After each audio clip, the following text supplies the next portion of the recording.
అదే RTV app వార్తల్ని క్షణాల్లో చదివే అవకాశం ఉంటుంది. ఒక న్యూస్ పేపర్, ఒక టెలివిజన్ ఛానల్ మీ చేతుల్లో ఎప్పుడూ ఉంటాయి. నిన్నటి నుంచి 2 రోజులు ఉమ్మడి పశ్చిమ గోదావరి జిల్లా, ఉమ్మడి తూర్పు గోదావరి జిల్లా ఏవైతే అధిక వర్షాలు, గోదావరి నది ఉధృతి వల్ల చాలా ప్రాంతాలు తీవ్రమైనటువంటి నష్టానికి గురయ్యాయి. అన్ని ప్రాంతాలు కూడా తిరిగాం. బాధ, ఆవేదన కలుగుతుంది. అయినా మనం విపత్తును ఆపడం మన చేతిలో లేదు. కానీ విపత్తు వచ్చేటప్పుడు ప్రభుత్వం బాధ్యతగా వ్యవహరించి తగినటువంటి చర్యలు తీసుకున్నప్పుడే అది ప్రజాప్రభుత్వం అవుతుంది. గత 5 సంవత్సరాలు పూర్తిగా ఏదైతే రాష్ట్రంలో మేజర్ డిపార్ట్మెంట్ ఇరిగేషన్ డిపార్ట్మెంట్, ఆ డిపార్ట్మెంట్కి తాళాలు వేసేసారు.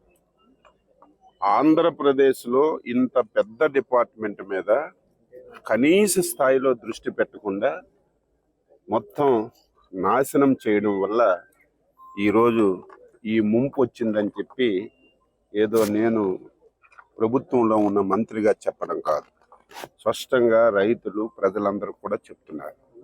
5 సంవత్సరాలు అయింది. మా ప్రాంతంలో ఎక్కడ ఒక్క కాలువలో ఒక తట్టెడి మట్టి తీయలేదు, ఒక చిన్న పని చేయలేదు. ఎక్కడ కూడా తలుపులన్నీ కూడా తుప్పు పెట్టిపోయి మొత్తం తీసే పరిస్థితి లేదు. షట్టర్స్ అన్నీ కొట్టుకుపోయాయి. ఆ పరిణామాల వల్లే ఈరోజు ఈ ముంపు వచ్చింది.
మరిన్ని వీడియోస్ కోసం ఛానల్ ని సబ్స్క్రైబ్ చేయండి. లేటెస్ట్ అప్డేట్స్ కోసం వాట్సాప్ ఛానల్ ని ఫాలో చేయండి.